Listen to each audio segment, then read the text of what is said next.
പുരോഹിത ദർശനത്തിലേക്ക് സ്വാഗതം. നമ്മുടെ ഇന്നത്തെ അതിഥി ബഹുമാനനായ PJ ശാമുൽ അച്ഛൻ തുമ്പമൺ ബദേൽ മാർത്തോമ ഇടവകയുടെ വികാരിയാണ്. അച്ഛ നമസ്കാരം. നമസ്കാരം. അച്ഛൻ ഇപ്പോൾ പൗരോഹിത്യ ശുശ്രൂഷയിൽ വന്നിട്ട് എത്ര വർഷമായി? ഞാനിപ്പോൾ 39 വർഷം ആകുന്നു. ഓക്കെ, 39 വർഷമായി. അച്ഛൻ എങ്ങനെയാണ് ഈ ഫീൽഡിൽ വരാനായിട്ടിടയായത്? പലരുടെ സ്വാധീനവും മാതൃകയും പ്രേരണയും ഒക്കെ ഈ ശുശ്രൂഷയിലേക്ക് വരുവാനായിട്ട് എന്നെ സഹായിച്ചിട്ടുണ്ട്.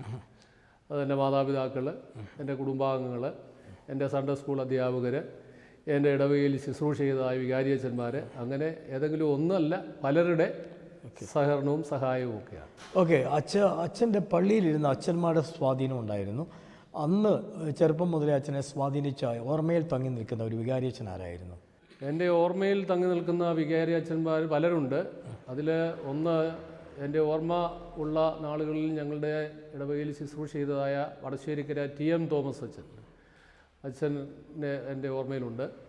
അതിനുശേഷം D ഫിലിപ്പച്ചന്, KO ഫിലിപ്പോസ് അച്ഛന്, അതുപോലെ തന്നെ ചാക്കോസി തോമസ് അച്ഛന്, എബ്രഹാം ചാക്കോ അച്ഛന്, ഇങ്ങനെ ഉള്ള വികാരിമാർ എന്നെ സ്വാധീനിച്ചിട്ടുണ്ട്. ഓക്കെ, അച്ഛൻ്റെ പേരൻസ് സ്വാധീനിച്ചെന്ന് പറഞ്ഞു, അവരുടെ ഓർമ്മകളൊന്ന് പറയാൻ പറ്റുമോ?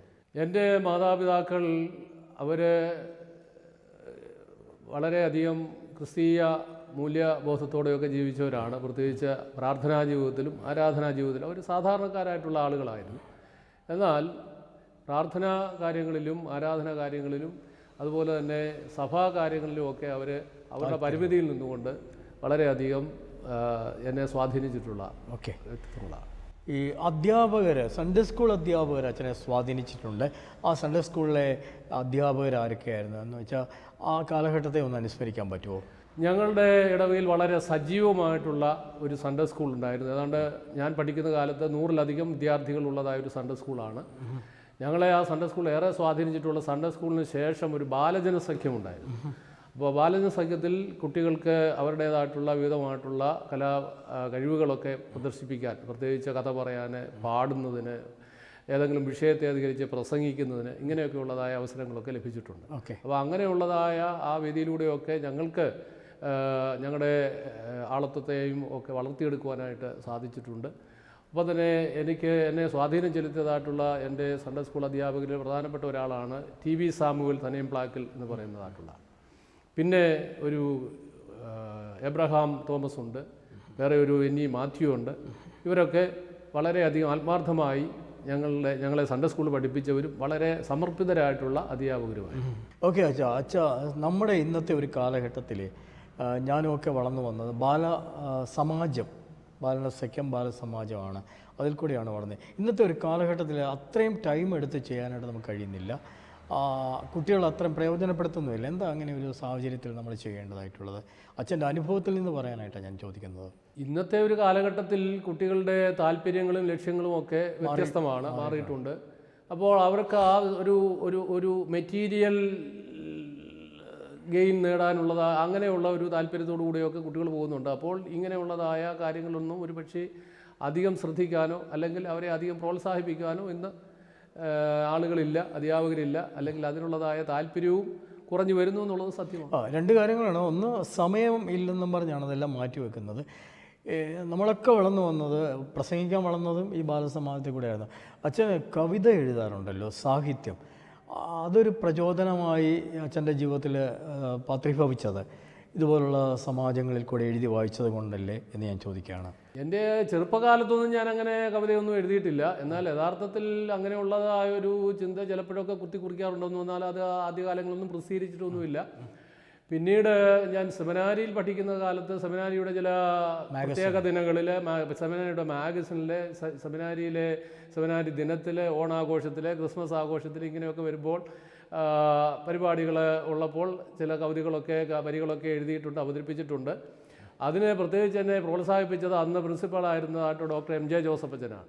അപ്പോൾ പിന്നീട് ഞാൻ ഈ കവിതകൾ, അതും പ്രത്യേകിച്ച് എന്തെങ്കിലും സമകാലിക സംഭവങ്ങളുമായി ബന്ധപ്പെട്ടായിരിക്കും.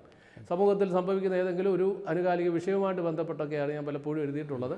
അങ്ങനെ പല കവിതകൾ എഴുതിയിട്ടുണ്ട്. അത് സഭയുടെ പ്രസിദ്ധീകരണങ്ങളിൽ പ്രസിദ്ധീകരിച്ചിട്ടുണ്ട്. സഭാതാരക, വനിതാബോധിനി, അതുപോലെ തന്നെ യുവദീപം, ഇതിലൊക്കെ പ്രസിദ്ധീകരിച്ചിട്ടുണ്ട്. പിന്നെ ഞാൻ ഇതെല്ലാം കൂടെ സമാഹരിച്ച് ഒരു കവിതാ സമാഹാരം പെയ്യാത്ത മേഘങ്ങൾ എന്ന പേരിൽ പ്രസിദ്ധീകരിച്ചിട്ടുണ്ട്. വേറെ ഒന്നൊരു കാസറ്റ് പ്രസിദ്ധീകരിച്ചിട്ടുണ്ട്. അങ്ങനെ ഇപ്പോഴും ചിലപ്പോഴൊക്കെ അവസരം കിട്ടുമ്പോൾ എഴുതിക്കൊണ്ടിരിക്കുന്നു. അച്ഛൻ്റെ നല്ല ഓർമ്മയായിരുന്നു. സെമിനാരിലെ അധ്യാപകൻ, നമ്മുടെ പ്രിൻസിപ്പൾ, ഞാനും അവിടെ പഠിച്ചതാണല്ലോ, MJ ജോസഫ് അച്ഛൻ ഒരുപാട് എഴുത്തുകാരെ പ്രോത്സാഹിപ്പിച്ചിട്ടുണ്ട്. അപ്പോൾ ഈ ഒരു കാലഘട്ടത്തിലും ഒരു പുരോഹിതന് സമൂഹത്തെ സ്വാധീനിക്കുവാൻ കഴിയും കവിതയിലൂടെ. അച്ഛൻ പറഞ്ഞ പോലെ ആനുകാലികമായ പ്രശ്നങ്ങൾ വരുമ്പോൾ കവിതയിലൂടെ നമുക്ക് പ്രതികരിക്കാൻ കഴിയും. അപ്പോൾ അച്ഛൻ്റെ അതിനെന്തെങ്കിലും തടസ്സമായിട്ട് സഭയെന്നോ മറ്റെന്തെങ്കിലും ഉണ്ടായിട്ടുണ്ടോ? ഇതുവരെയായിട്ട് ഒരു തടസ്സവും ഉണ്ടായിട്ടില്ല, മറിച്ച് പ്രോത്സാഹനമേ ഉണ്ടായിട്ടുള്ളൂ. ഇപ്പോഴും MJ ജോസഫ് അച്ഛൻ എന്നെ വിളിക്കാറുണ്ട്. ചില കവിതകളൊക്കെ സഭാതാരയിലും ഒക്കെ പ്രസിദ്ധീകരിക്കുമ്പോൾ അച്ഛൻ അത് വായിച്ചതിന് ശേഷം അത് എന്നെ അഭിനന്ദിക്കാറുണ്ട്. ചിലപ്പോഴൊക്കെ ചില നിർദ്ദേശങ്ങൾ പറയാറുണ്ട്. ഈയിടെ അടുത്ത സമയത്ത് ഞാൻ അച്ഛൻ 84 വയസ്സ് പൂർത്തീകരിച്ചപ്പോൾ അച്ഛന് എൻ്റെ ഗുരുനാഥന് എന്ന പേരിൽ ഞാനൊരു കവിത എഴുതി അച്ഛന് സമർപ്പിക്കുകയുണ്ടായി. അത് കോട്ടയം ഭദ്രാസനത്തിലെ ഭദ്രാസന പ്രകാശനിയിൽ അത് പ്രസിദ്ധീകരിച്ചിട്ടുമുണ്ട്. ഓക്കെ. അച്ഛൻ വന്നത് പ്രത്യേകിച്ച് തണ്ണിത്തോടല്ലായിരുന്നു അച്ഛൻ്റെ ആ ഒരു ഭവനമൊക്കെ ഇരുന്നത്. തണ്ണിത്തോടിൻ്റെ പ്രത്യേകത എന്ന് പറയുമ്പോൾ അത് ശബരിമലയ്ക്ക് അടുത്താണെന്ന് എൻ്റെ വിചാരം. ആ ഭാഗം ആങ്ങമൊഴി, ശബരിമല, ആ ഭാഗമല്ലേ അതൊക്കെ? ശബരിമലയുടെ അടുത്ത് അല്ല, അത് മറ്റൊരു, ഇത് കുറച്ചുകൂടെ തെക്ക് ഭാഗത്തോട്ട് മാറിയാണ്. യഥാർത്ഥത്തിൽ എൻ്റെ പിതാവിൻ്റെ സ്വദേശം വെൺമണിയാണ്, എൻ്റെ മാതാവിൻ്റെ സ്വദേശം മാവേലിക്കരയാണ്. അതിനുശേഷം പിതാവിൻ്റെ പേരൻസ് കോന്നിയിൽ വന്ന് താമസമായി. അതിനുശേഷം കോന്നിയിൽ നിന്ന് ഞങ്ങൾ കുറച്ച് കാലത്തേക്ക് തണ്ണിത്തോട് മലയോര ഗ്രാമത്തിൽ അവിടെ കൃഷിയൊക്കെ ഉണ്ടായിരുന്നു. കോന്നിയിൽ നിന്ന് കൃഷിക്ക് വേണ്ടി പോയി. പിന്നീട് ഞങ്ങൾ അവിടെ സെറ്റിൽ ചെയ്തു. എൻ്റെ 10ാം ക്ലാസ് വിദ്യാഭ്യാസം വരെ അവിടെയായിരുന്നു. അതിനുശേഷം പിന്നീട് പഠനത്തിലും ഒക്കെ ആയിട്ട് പിന്നീട് അവിടെ വന്ന് ഇപ്പോൾ അവിടെ പേരൻസ് നേരത്തെ മരിച്ചുപോയി. ഇപ്പോൾ അവിടെ ആരും ഇല്ല. ഓക്കെ. അച്ഛാ, ആ ഒരു വില്ലേജ് ബാക്ക്ഗ്രൗണ്ട് മലയോര പ്രദേശമാണെന്ന് മനസ്സിലായി. മതസൗഹാർദ്ദങ്ങളെ എങ്ങനെയാണ് ആ നാട് പരിപോഷിപ്പിച്ചത്? നാട്ടിൻ്റെ നന്മ എന്തായിരുന്നു എന്ന് പറയുമോ? എല്ലാ മതങ്ങളുമായിട്ട് നല്ല സൗഹാർദ്ദത്തിൽ ആയിരുന്നു ആ നാട്. ഓണത്തിനായിരുന്നാലും ക്രിസ്മസിനായിരുന്നാലും, പ്രത്യേകിച്ച് ഞങ്ങളുടെ ക്രിസ്മസ് ഓർമ്മകളൊക്കെ ഞങ്ങളുടെ ഇടവകയിൽ നിന്ന് ഈ ക്രിസ്മസിന് സന്ധ്യയിൽ പാടിപ്പിരിവിന് എല്ലാ വീടുകളിലും പോയി പാട്ടുകൾ പാടി അറിയിക്കാറുണ്ട്. അത് ജാതി മതഭേദമന്യേ ആണ്. പ്രത്യേകിച്ച് ഹിന്ദുക്കളായിട്ടുള്ള ആളുകളൊക്കെ അവരുടെ വീടിൻ്റെ വാതിലിൽ വിളക്ക് കത്തിച്ച് ഞങ്ങളെ ഈ ഗായക സംഘത്തെ കാത്തിരിക്കുന്ന ഒരു അനുഭവമൊക്കെ ഉണ്ട്. അതൊക്കെ നല്ല ഓർമ്മകളാണ്. ഓക്കെ. ഇന്നത്തെ ഒരു സമൂഹത്തിൽ ഇതിനൊക്കെ ഒരു കോട്ടം സംഭവിച്ചു, മതസൗഹാർദ്ദം തകരുന്നു എന്നൊക്കെ നമ്മൾ ചില സന്ദർഭങ്ങളിൽ പറയാറുണ്ട്. അതിനോട് എങ്ങനെയാണ് പ്രതികരിക്കുന്നത്? അത് ഇപ്പോൾ പറഞ്ഞതുപോലെ ചിലരുടെയൊക്കെ വ്യക്തി താല്പര്യം, സങ്കുചിത താല്പര്യം, സ്ഥാനത്തിന് വേണ്ടിയുള്ളതായ എന്തെങ്കിലും ലക്ഷ്യങ്ങൾ, ഇതൊക്കെ വെച്ചുകൊണ്ടായിരിക്കും ഈ മതത്തോടുള്ള ബന്ധത്തിൽ മതവികാരം പിടിക്കാനോ മതവികാരം ഇളക്കി വിടുവാനോ ഒക്കെ ഉള്ളതായ വ്യക്തി താല്പര്യങ്ങളാണ് കൂടുതലുമെന്നാണ് എനിക്ക് മനസ്സിലാക്കുവാനായിട്ട് സാധിക്കും. സമൂഹത്തിൻ്റെ ഇന്നത്തെ ഏറ്റവും വലിയ വിപത്തെന്ന് പറയുന്നത് ലഹരിയാണ്. അത് പണ്ട് മദ്യമായിരുന്നെങ്കിൽ ഇന്ന് ഒരുപാട് മറ്റ് സാധനങ്ങളെല്ലാം അവൈലബിൾ ആയിട്ടുള്ളൊരു കാലഘട്ടമാണ്. നമ്മൾ ഫേസ് ചെയ്യുന്ന നമ്മുടെ പള്ളിയിൽ പോലും, അത് നമ്മുടെ യുവജനങ്ങളുടെ ഇടയിൽ പോലും, അല്ലെങ്കിൽ മറ്റുള്ള സമൂഹത്തിലൊക്കെ ഈ ചില ആളുകൾ പറയുന്നു പിള്ളേരെല്ലാം ലഹരിക്ക് അടിമയാണ്. അങ്ങനെ നമുക്ക് പറയാൻ പറ്റുന്നില്ലെങ്കിലും സമൂഹത്തെ കാർന്നു തിന്നുന്ന ഒരു പ്രശ്നമാണ് ലഹരി. ആ ലഹരിയുടെ ദുരുപയോഗം, അല്ലെങ്കിൽ പല ലഹരിയുണ്ട്, മദ്യത്തിൻ്റെയും മയക്കുമരുന്നിൻ്റെയും ഒരു അതിപ്രസരത്തിലാണ് നമ്മൾ ജീവിക്കുന്നത്. അച്ഛൻ്റെ ഒരു പ്രതികരണം എന്നാണ് ഈ ഒരു സമൂഹത്തിൽ എന്തുകൊണ്ടാണ് ഇങ്ങനെയൊക്കെ സംഭവിക്കുന്നത്? ലഹരിയുടെ സ്വാധീനം സമൂഹത്തിൽ സംഭവിക്കുവാൻ, വ്യക്തികളിൽ സംഭവിക്കുവാൻ പലതരത്തിലുള്ളതായ കാരണങ്ങളുണ്ട്. അത് ഒരുപക്ഷെ അവരുടെ മാനസികമായിട്ടുള്ള സംഘർഷങ്ങൾ ഉണ്ടാകാം, അവരുടെ അവരുടെ ലക്ഷ്യവുമായിട്ട് ബന്ധപ്പെട്ടിട്ടുള്ളതായ പ്രതീക്ഷയുമായിട്ട് ബന്ധപ്പെട്ടുള്ളതായിട്ടുള്ള ഒരു എൻകൗണ്ടറിൻ്റെ ഭാഗമാകാം. ചിലരൊക്കെ ഒരുപക്ഷെ യാഥാർത്ഥ്യങ്ങളിൽ നിന്ന് ഓടി ഒളിക്കാനുള്ള, മാറി നിൽക്കാനുള്ള, ഇതൊന്നും കണ്ടില്ല എന്ന് നടിക്കാനുള്ളതായ ഒരു പ്രതിവിധിയാകാം. അങ്ങനെയുള്ള പല കാര്യങ്ങൾ ഒരുപക്ഷെ ഇതിലുണ്ടാകാം. പിന്നെ ഈ സന്തോഷത്തെ സംബന്ധിച്ചുമൊക്കെയുള്ളതായ തെറ്റിദ്ധാരണകളും ഇതിൻ്റെ ഭാഗമാണ്. ഇങ്ങനെ ലഹരി ഉപയോഗിച്ച് എല്ലാം മറന്ന് സന്തോഷിക്കുക, അതാണ് ജീവിതത്തിൻ്റെ സഫലത എന്ന് ഒരു പക്ഷേ തെറ്റിദ്ധരിക്കുന്നവരുണ്ടാകാം. അങ്ങനെ ഒരു പക്ഷേ അവരവരുടെ പിന്നാലെ പോകുന്നുണ്ട്. മറ്റൊരു എന്ന് പറഞ്ഞാൽ ഈ കച്ചവടം, ലാഭം, ആർക്ക് എന്ത് നഷ്ടപ്പെട്ടാലും ആർക്ക് എന്ത് ബുദ്ധിമുട്ടുണ്ടായാലും അതൊന്നും ഞങ്ങൾക്ക് പ്രശ്നമല്ല, ഞങ്ങൾക്കത് ലാഭമായി ഏതെല്ലാം വിധത്തിൽ ലാഭമാക്കി തീർക്കാമോ അങ്ങനെയൊക്കെ ലാഭമാക്കി തീർക്കാനുള്ളതായ ചില ബിസിനസ് മെൻറ്റാലിറ്റി അതിന് പിന്നിലുണ്ട്. ഇതിൻ്റെയൊക്കെ പടുകുഴിയിൽ ചെന്ന് വീഴുന്നവരുണ്ട് എന്നുള്ളതാണ് അതിലൊരു. ഓക്കെ, അച്ഛൻ പറഞ്ഞല്ലോ അനുഭൂതിയും സന്തോഷമാണ്. യഥാർത്ഥ സന്തോഷം എന്താണെന്ന് തിരിച്ചറിയുന്നില്ല. ഒരു കാലഘട്ടത്തിൽ നമുക്കൊക്കെ അറിയാവുന്ന അച്ഛൻ കവി എന്ന നിലയിൽ ഞാൻ ചോദിക്കുകയാണ്, ഒമർ ഖയ്യാമിൻ്റെ ഒരു സിദ്ധാന്തം ഉണ്ടായിരുന്നു, ഇന്നലകളെ മറക്കാം, ഇന്നലെ ആനന്ദിക്കാം, നാളെയിലേക്ക് പടുത്തുയരാം. അങ്ങനെ ചില ആളുകൾ അനുഭൂതി കൊണ്ട് ഇതിനകത്ത് പെട്ടുപോകുന്നില്ലേ? ഒപ്പം തന്നെ ഇരകളാക്കുന്നുണ്ട്. ക്യാപിറ്റലിസം പോലുള്ള സംവിധാനത്തിൽ ചില ആളുകളെ ഇരകളാക്കുന്നുണ്ട്. എങ്ങനെയാണ് ഇതിനോട് പ്രതികരിക്കുന്നത്? ഒരു വ്യക്തി ജീവിതത്തെ വിലയിരുത്തുമ്പോൾ ഇന്നലെയും പ്രധാനമാണ്, ഇന്നും പ്രധാനമാണ്, നാളെയും അതിൻ്റെ ഭാഗമാണ്. അപ്പോൾ ഒന്നിനെ ത്യജിച്ച് ഒന്നിൽ മാത്രം അഭിരമിക്കുന്നത് ശരിയാകുമോ എനിക്ക് തോന്നുന്നില്ല. അങ്ങനെയല്ല അതിൻ്റെ. ഓക്കെ, നിമിഷ നേരത്തെ ഒരു സുഖത്തിന് വേണ്ടി മദ്യം മയക്കുമരുന്ന് ചെയ്യുന്നു. ഓക്കെ, ഞാൻ ചോദിക്കുന്നത്, നമ്മൾ പ്രവർത്തിക്കുന്ന യുവജനങ്ങളുടെ ഇടയിൽ ഇങ്ങനെ ഒരു പ്രശ്നം ഉണ്ടായാൽ ആ പ്രശ്നത്തെ ഒരാളെ രക്ഷിക്കാനായിട്ട് എന്താണ് നടപടിക്രമം? നമ്മൾ കൗൺസിലിംഗ് ഒക്കെ പഠിപ്പിച്ചിട്ടുണ്ട്. എങ്ങനെയാണ് അച്ഛൻ്റെ ഒരു ആറ്റിറ്റ്യൂഡ് എന്തായിരിക്കും? പറഞ്ഞ പോലെ അവരെ കണ്ണുമടച്ചങ്ങ് കുറ്റപ്പെടുത്തുകയോ അങ്ങനെ ചെയ്യുന്നത് ഇന്ന് അവരെ രക്ഷപ്പെടുത്താനായിട്ടുള്ള ഒരു മാർഗമല്ല. മറിച്ച് അവരെ ഏത് യാഥാർത്ഥ്യത്തിലൂടെയാണ് പോകുന്നത്, ഏത് സ്ഥിതിയിലാണ് അവർ എത്തിപ്പെട്ടിരിക്കുന്നത്, അത് മനസ്സിലാക്കാൻ ശ്രമിക്കുക. അതിനെന്താണ് പരിഹാരം ഉണ്ടാകുന്നതിനെ കുറിച്ച് അവരുമായിട്ട് ആലോചിക്കുക, അല്ലെ അവരുമായിട്ട് ചർച്ച ചെയ്യുക. എന്നിട്ട് അവരോടൊപ്പം അവരുടെ സാഹചര്യങ്ങളിൽ ഒപ്പമുണ്ട് എന്നുള്ളൊരു സന്ദേശം കൊടുക്കുവാനായിട്ട് ക്രിസ്തീയ പ്രവർത്തകർക്ക് സഭയ്ക്കൊക്കെ സാധിച്ചാൽ തീർച്ചയായിട്ടും ഒരു പരിധി വരെയൊക്കെ ഇവരെ രക്ഷപ്പെടുത്തി കൊണ്ടുവരാൻ സാധിക്കുമെന്നാണ് എൻ്റെ ഒരു അഭിപ്രായം. ഓക്കെ, പാരീഷിലെ മിനിസ്ട്രി പുരോഹിത ദർശനമായതുകൊണ്ട് ഞാൻ ചോദിക്കുകയാണ്, പാരീഷിൽ നമ്മൾ ചെല്ലുന്ന സമയത്ത് ഡിഫറെൻറ്റ് ആൾക്കാരും പലതരത്തിലുള്ള ആൾക്കാരുമുണ്ട്.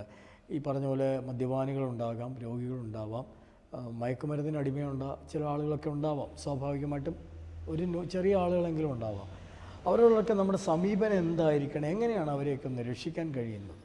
അതുപോലെ എല്ലാവരും ദൈവത്തിൻ്റെ സാധ്യതയാണ്, ദൈവത്തിൻ്റെ സൃഷ്ടിയാണ്. ഓക്കെ, അപ്പോൾ അത് ആത്യന്തികമായി അത് നമ്മുടെ ഒരു ശ്രദ്ധയായിരിക്കണം, അതൊരു ശ്രദ്ധയായിരിക്കണം എന്നുള്ളതാണ്. പിന്നെ പറഞ്ഞതുപോലെ അവരൊക്കെ ചെന്നുപെട്ടിരിക്കുന്നതായ വിപത്തുകളെ കുറിച്ച് അതൊക്കെ മനസ്സിലാക്കിക്കൊണ്ട് അതിനുള്ള പരിഹാരം അവരിൽ നിന്ന് തന്നെ ഇവിടെ കണ്ടെത്താൻ ശ്രമിക്കുകയും നമ്മളതിനെ സപ്പോർട്ട് ചെയ്യുകയും ഒക്കെ ചെയ്യുമ്പോൾ മാത്രമേ. ഇപ്പോൾ വിവിധമായിട്ടുള്ള ഇടവകയിൽ വിവിധ ആളുകളുണ്ട്, വിവിധ സ്വഭാവമുള്ളവരുണ്ട്, ലക്ഷ്യങ്ങളുള്ളവരുണ്ട്, താല്പര്യമുള്ളവരുണ്ട്, സാമ്പത്തിക നിലയുള്ളവരൊക്കെ ഉണ്ട്.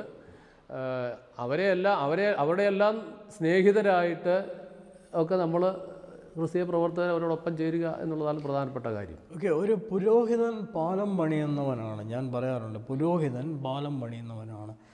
സമൂഹത്തിൻ്റെ, നമ്മുടെ ദേശത്തെ പട്ടക്കാരെന്നാണ് നമ്മളെക്കുറിച്ച് പറയുന്നത്. അച്ഛൻ ഇപ്പോൾ വർക്ക് ചെയ്യുന്ന ഇടങ്ങളിൽ ആളുകളുമായിട്ടുള്ള ബന്ധം, മുമ്പേ ചോദിച്ച പോലെ മതസൗഹാർദ്ദമൊക്കെ പടുത്തുയർത്തുവാനുള്ള ശ്രമങ്ങളൊക്കെ നടത്താറുണ്ട്. അപ്പോൾ ഞാൻ അതിന് സ്റ്റേറ്റ്മെൻറ്റ് പറയണം, പുരോഹിതൻ പാലം പണിയുന്നവനാണ്. എങ്ങനെയാണ് അതിനെ വ്യാഖ്യാനിക്കുന്നത്? എങ്ങനെയാണ് അച്ഛൻ്റെ ചിന്ത ഊട്ടി ഉറപ്പിക്കുന്നത്? ഇന്നത്തെ കാലഘട്ടത്തിൽ പറഞ്ഞതുപോലെ നമ്മൾ എന്ത് ചെയ്താലും അതിന് വിപരീതമായിട്ടുള്ള വിമർശനമുണ്ട്, അഭിപ്രായം രൂപീകരിക്കുന്നവരുണ്ട്. അങ്ങനെയൊക്കെയുള്ള നമ്മൾ തെറ്റിദ്ധരിക്കപ്പെടാൻ ഏറെ സാധ്യതയുള്ളതായ ഫീൽഡിലാണ് നമ്മൾ നിൽക്കുന്നത്. അപ്പോൾ അത് തിരിച്ചറിഞ്ഞുകൊണ്ട് തന്നെയും എന്നാൽ നമ്മളുടെ ആത്മാർത്ഥത എന്താണെന്ന് കാട്ടിക്കൊടുക്കാനുള്ളതായ മനസ്സ് നമുക്ക് ഉണ്ടാകേണ്ടതാണ്. അതുകൊണ്ട് ഈ പാലം യോജിപ്പിക്കുക, അല്ലെങ്കിൽ പാലമാകാനുള്ളതായ ഏത് സാധ്യതയും ഉപയോഗിക്കുക എന്നുള്ളതാണ്, അല്ലാതെ അതിൽ നിന്ന് മാറിപ്പോവുക എന്നുള്ളതല്ല. ബഥേൽ ഇടവകയെ സംബന്ധിച്ചിടത്തോളം പറയുമ്പോൾ ഒരു നല്ല കാലഘട്ടവും അവിടെ അടുത്തുള്ളതായ വടക്കുന്നാഥൻ ക്ഷേത്രം, ഭാരവാഹികളും ഇടവകകളും ഒക്കെ തമ്മിൽ ഒരു കാലത്ത് ചില തർക്കങ്ങളും ഒക്കെ ഉണ്ടായിരുന്നാൽ പിന്നീട് ഒരു കാലത്ത് സഹകരിച്ച് മുമ്പോട്ട് പോകുവാനായിട്ട് സാധിച്ചിട്ടുണ്ട്. ഇന്നും അവിടെ ആ പ്രദേശത്ത് അങ്ങനെയുള്ള ഒരു മത സൗഹാർദ്ദത്തിലാണ്, ശാന്തമായൊരു അന്തരീക്ഷത്തിലാണ് ആ മേഖല ഇപ്പോഴും പോയിക്കൊണ്ടിരിക്കുന്നത്. ഓക്കെ, അച്ഛൻ നീണ്ട 39 വർഷം പുരോഹിതനായിരുന്നു. ഡിഫറെൻ്റ് ആയിട്ടുള്ള പല ഇടങ്ങളിൽ അച്ഛൻ സേവനം അനുഷ്ഠിച്ചിട്ടുണ്ട്. അച്ഛൻ്റെ ആ എക്സ്പീരിയൻസ് എന്ന് പറയുക, അച്ഛൻ്റെ ഏറ്റവും ഓർമ്മപ്പെടുത്തുന്ന ഗ്രാമം അല്ലെങ്കിൽ കുവൈറ്റ് സിറ്റി അതുപോലുള്ള മറ്റ് പ്രദേശങ്ങളിലൊക്കെ അച്ഛൻ വർക്ക് ചെയ്തിട്ടുണ്ട്. ഓർമ്മപ്പെടുത്തുന്ന ഏറ്റവും മധുരകരമായൊരു അനുഭവം പറയാൻ പറ്റുമോ? എല്ലാം മധുരകരമായിരുന്നു. എല്ലായിടത്തു നിന്നും എന്തെങ്കിലുമൊക്കെ ഓർമ്മകളൊക്കെ ഉണ്ട്. നെഗറ്റീവ് ഉണ്ടാവും. അങ്ങനെ എൻ്റെ സഭാ ശുശ്രൂഷയിൽ അങ്ങനെ അധികമായി നെഗറ്റീവായിട്ടുള്ള ഓർമ്മകളൊന്നും ഇല്ല, എല്ലാം പോസിറ്റീവായിട്ടൊക്കെ ഉള്ളത്. അതുകൊണ്ടാണ് ഞാൻ ചോദിച്ചത് മധുരമുള്ള. ഒന്ന്, ഞാൻ ആദ്യമായിട്ട് ഞാൻ സേവനം ചെയ്യുന്ന ഇടവക എന്ന് പറയുന്നത് ജോധ്പൂരാണ്, രാജസ്ഥാൻ ജോധ്പൂരാണ്. അവിടെ ഞാൻ ചെല്ലുമ്പോൾ അവിടെ നമുക്ക് സ്വന്തമായ പള്ളിയൊന്നുമില്ല. നമ്മളവിടെ CNI ഇടവക റെൻറ്റിന് ആണ് ആരാധന നടത്തിക്കൊണ്ടിരുന്നത്. പെട്ടെന്ന് ആ സഭാ അധികാരികൾ നമുക്ക് റെൻറ്റിന് തരാനായിട്ട് വൈമനസ്യം പ്രകടിപ്പിക്കുകയും നമ്മൾ സ്വന്തമായി പിന്നീട് നമ്മുടെ ഇടം കണ്ടെത്തേണ്ടതായിട്ടുള്ള സാഹചര്യം വരുന്നുണ്ട്. അങ്ങനെ പെട്ടെന്നുള്ളതായ ഒരു സാഹചര്യത്തിൽ അവിടെയുള്ള നമ്മുടെ ആളുകളെ എല്ലാവരെയും ഇതും കൂടെ സംഘടിപ്പിച്ച് നമുക്ക് അവിടെ മാർത്തോമാ സഭയ്ക്ക് ഒരു ആരാധന ആലയം പണിയാനുള്ള ശ്രമം നടത്തുകയും അതിന് ഏതാണ്ട് 1 വർഷത്തിനുള്ളിൽ തന്നെ ആ സംരംഭം വളരെ വിജയകരമാക്കി തീർക്കുകയും ചെയ്യുവാനായിട്ട് സാധിച്ചു. അത് എൻ്റെ പട്ടത്ത ശുശ്രൂഷയിലെ ആദ്യ ഇടവക എന്ന നിലയിൽ ഞാൻ എന്നും ഓർമ്മിക്കുന്നതായിട്ടുള്ള ഒരു അവസരമാണ്. പറഞ്ഞല്ലോ, ഞാൻ ഈ 39 വർഷത്തെ ഇടവകളുടെ സേവനത്തിൽ കേരളത്തിലെ ഗ്രാമപ്രദേശങ്ങളിലും ഇന്ത്യയുടെ ചില മേഖലകളിലും ഇന്ത്യക്ക് പുറത്തുമുള്ളതായിട്ടുള്ള ഇടവകളിൽ സേവനം ചെയ്തിട്ടുണ്ട്. എല്ലാം നമ്മുടെ ഇടവക ശുശ്രൂഷയിൽ ഒന്നിനൊന്ന് നമ്മെ പല വിധത്തിൽ ശക്തിപ്പെടുത്തുകയും ഉപകാരപ്പെടുത്തുകയും ചെയ്യുന്നതായിട്ടുള്ള അനുഭവങ്ങളാണ് ഉണ്ടായിട്ടുള്ളത്. ഓക്കെ, ഒരു നീണ്ട വർഷം പൗരോഹിത്യ ശുശ്രൂഷയിൽ സേവനം ചെയ്തു, ഡിഫറെൻ്റ് ഇടവകളിൽ വർക്ക് ചെയ്തു. ഈ എന്താ പറയുക, നമ്മുടെ പ്രവർത്തനത്തിൻ്റെ പ്രേക്ഷിത ദൗത്യത്തിൻ്റെ പ്രചോദനം പ്രാർത്ഥനയായിരുന്നു, ഞാനങ്ങനെ പറയുകയാണ്. അച്ഛൻ്റെ ഒപ്പീനിയൻ എന്താണ്? തീർച്ചയായിട്ടും പ്രാർത്ഥനയുടെ ബലത്തിലല്ലാതെ നമുക്ക് സ്വന്തം ബലത്തിലോ സ്വന്തം അറിവിലോ പരിജ്ഞാനത്തിലോ ഒന്നും എങ്ങും എത്താൻ സാധിക്കില്ല, ഒന്നും വിജയിപ്പിക്കാനും സാധ്യമല്ല. ദൈവത്തിൻ്റെ വലിയ കരുതലോടുകൂടെയാണ് ഈ ശുശ്രൂഷ ഇത്ര കാലം ചെയ്തത് എന്ന് എനിക്ക് പൂർണ്ണമായിട്ടുള്ള ഉറപ്പും വിശ്വാസവും. മറ്റുള്ളവരെ ആദരിക്കുന്നത് സ്വാഭാവികമായിട്ടും മറ്റുള്ളവരെ ആദരിക്കുകയും ഡിഫറൻ്റായിട്ടുള്ള മതസ്ഥരെ ആദരിക്കുകയൊക്കെ ചെയ്യുന്നൊരു പതിവ്. ഗുരുക്കന്മാർ കവി ആയതുകൊണ്ടും നമ്മുടെ മടിയിലൊക്കെ ഇരുന്ന് എഴുത്തിനിരുത്തുമ്പോഴൊക്കെ നമ്മൾ കുട്ടികളെ എഴുതിക്കുകയൊക്കെ ചെയ്യാറുണ്ട്. അപ്പോൾ അതുപോലെ തന്നെ നമ്മൾ ഗുരുക്കന്മാരെ ആദരിക്കാറുണ്ട്. നമ്മുടെ ഒരു പ്രൊഫസറിനെ കുറിച്ച് ഇപ്പം പറഞ്ഞു, എന്നെ ഒരുപാട് പ്രോത്സാഹിപ്പിച്ച ആളാണ് എഴുതാനും വരയ്ക്കാനും. എപ്പോഴും അച്ഛൻ എന്നെ വിളിക്കുകയും പ്രചോദിപ്പിക്കുകയൊക്കെ ചെയ്യുന്നത് ഡോക്ടർ MJ ജോസഫ് അച്ഛൻ എന്ന് പറയുന്ന പോലെ നമ്മൾ ഇന്നത്തെ തലമുറയിൽ ഗുരുക്കന്മാരെ ആദരിക്കുകയും ഗുരുക്കന്മാരെ മാനിക്കുകയൊക്കെ ചെയ്യുന്നത് കുറഞ്ഞു പോയിട്ടില്ലേ എന്നൊരു സംശയം ഉണ്ടാകുന്നുണ്ട് ചില സാഹചര്യങ്ങളിൽ. എങ്ങനെയാണ് പ്രതികരിക്കുന്നത്? അത് അങ്ങനെ സംഭവിച്ചിട്ടുണ്ട്. എന്നാൽ ഇത് ഈ ഗുരുക്കന്മാരുടെ ഭാഗത്തു നിന്നുള്ള അപജയം സംഭവിച്ചിട്ടുണ്ട്, വിദ്യാർത്ഥികളുടെ ഭാഗത്തു നിന്നുള്ള അപജയം സംഭവിച്ചിട്ടുണ്ട്. അതുകൊണ്ട് തന്നെയാണ് സംഭവിക്കുന്നത്. ഓക്കെ, അച്ഛൻ്റെ കുടുംബം അതിനെക്കുറിച്ചൊന്ന് പറയാമോ? എൻ്റെ ഭാര്യ ഷേർലി സാമുവൽ, അദ്ദേഹത്തിൻ്റെ സ്വദേശം കുമ്പളാമ്പുഴയാണ്. എനിക്ക് 3 മക്കളുണ്ട്, ഒരു മകനും 2 മകളുമാരും. മകൻ്റെ പേര് ആശിഷ് ജോൺ സാമുവൽ എന്നാണ്. ഇപ്പോൾ അദ്ദേഹം അബുദാബിയിലെ ഒരു സ്കൂളിൽ അക്കൗണ്ടൻ്റായിട്ട് പ്രവർത്തിക്കുന്നുണ്ട്. അദ്ദേഹം വിവാഹിതനാണ്. അദ്ദേഹത്തിൻ്റെ ഭാര്യ സീന ഇപ്പോൾ കൊമേഴ്സിൽ PhD ചെയ്തുകൊണ്ടിരിക്കുന്നു. അടുത്ത മകളുടെ പേര് ഐശ്വര്യ എന്നാണ്. അദ്ദേഹവും വിവാഹിതയാണ്. അദ്ദേഹത്തിന് വിവാഹം ചെയ്തിരിക്കുന്ന മാർത്തോമാ സഭയിലെ ഒരു പട്ടക്കാരനാണ്, ജസ്വിൻ സൈമൺ ജോൺ എന്നാണ്. അവരിപ്പോൾ USA പ്രവർത്തിക്കുന്നു. അച്ഛൻ്റെ പേരൻസൊക്കെ USA അപ്പോൾ അച്ഛന് അവിടെ ആണ്, ആ ഭദ്രാസനത്തിലാണ് പ്രവർത്തിക്കുന്നത്. അടുത്ത മകളുടെ പേര് അനശ്വര ആണ്. അനശ്വര അഗ്രികൾച്ചറൽ BSc കഴിഞ്ഞ് അദ്ദേഹവും വിവാഹിതയാണ്. അദ്ദേഹത്തെയും വിവാഹം ചെയ്തിരിക്കുന്നത് മാർത്തോമാ സഭയിലെ ഒരു പട്ടക്കാരനാണ്, അനീഷ് മാത്യു ആണ്. അദ്ദേഹം ഇപ്പോൾ ഗോവയിൽ പ്രവർത്തിക്കുന്നു. ഇവർ 3 പേരും ഇളയാൾ ഗോവയിലും, രണ്ടാമത്തെ മകള് USA മകന് അബുദാബിയിലും പ്രവർത്തിക്കും. അച്ഛൻ്റെ ഫ്യൂച്ചർ ജീവിതശൈലിയിൽ ഒരു പുരോഹിതൻ്റെ ദർശനം എന്ന നിലയിൽ അച്ഛന് പറയാനുള്ള ദർശനം എന്താണ്? ഒരു പുരോഹിതൻ എന്ന നിലയിൽ അടിസ്ഥാനപരമായി ദൈവത്തിൻ്റെ ലോകത്തിൽ ദൈവത്തോടൊപ്പം ദൈവത്തിൻ്റെ ഇഷ്ടം നിവർത്തിക്കുക, അതാണ് ആദ്യതീയമായ ദർശനം. അത് സ്നേഹത്തിനാകണം, നന്മയ്ക്കാകണം, സത്യത്തിനാകണം, വെളിച്ചത്തിനാകണം, എല്ലാവരുമായിട്ടുള്ളതായ നല്ല ബന്ധങ്ങളിലാകണം എന്നുള്ളതാണ്. അതുകൊണ്ട് നമ്മുടെ ഒരു സെക്ടേറിയൻ ഒരു സഭ എന്ന രീതിയേക്കാൾ ഉപരിയായി ഈ പ്രപഞ്ചം മുഴുവനും ദൈവത്തിൻ്റെ സഭ, ദൈവത്തിൻ്റെ മക്കൾ എന്നതായ രീതിയിൽ ആവോളവും നമ്മുടെ പങ്കാളിത്തം വഹിക്കുക. അതാണ് എന്നെ സംബന്ധിച്ചിടത്തോളം പറയുവാനായിട്ട് സാധിക്കും. അത് ഇപ്പോൾ എനിക്ക് ലഭിച്ചിരിക്കുന്നതായ മാർത്തോമാ സഭയുടെ ശുശ്രൂഷയിലൂടെ എനിക്ക് ചെയ്യാനായിട്ട് സാധിക്കുമെന്നുള്ളതായ ബോധ്യത്തോടുകൂടെ ഞാൻ പ്രവർത്തിക്കുന്നു. ഇനിയും അങ്ങനെ തന്നെയുള്ളൂ. അച്ഛാ, ഇത്ര നേരം അച്ഛൻ്റെ മനസ്സ് തുറക്കാനായിട്ട് ഇടയായല്ലോ. അച്ഛൻ പങ്കുവെച്ച എല്ലാ ദർശനങ്ങൾക്കും ഞാൻ നന്ദി പറയുന്നു. വേൾഡ് ടു വേൾഡ് TV വന്നതിനും സന്തോഷമുണ്ട്. എല്ലാ അനുഗ്രഹങ്ങളും അച്ഛനുണ്ടാവട്ടെ എന്ന് പ്രാർത്ഥിക്കുകയും ചെയ്യുന്നു. സന്തോഷം അച്ഛൻ. ഇന്നത്തെ പുരോഗത ദർശനം ഇവിടെ അവസാനിക്കുകയാണ്. അടുത്ത എപ്പിസോഡിൽ മറ്റൊരു അതിഥിയുമായി നമുക്ക് കണ്ടുമുട്ടാം.